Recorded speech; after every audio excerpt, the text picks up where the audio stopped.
Okay, so this is I don't know if it's a new build. I think it was out before, and I guess when we reach Kodi 21, it's available. But the unique thing about this build, it's basically two builds in one. So it has a skin switcher. So right now it's on 2-pack, and then if you click on skin switcher, you go to click here to change the skins.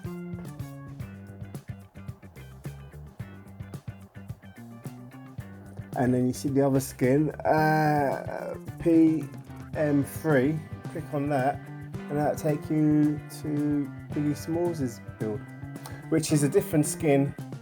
So yeah, one's called PM3 HD, the other one is the Aeon Nox for 2-pack.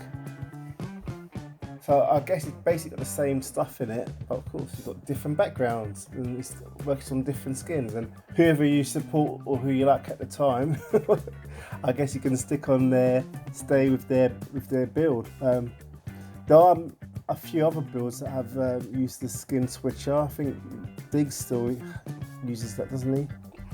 But yeah, check it out. I've got uncut version of this video in the link in the video description, okay?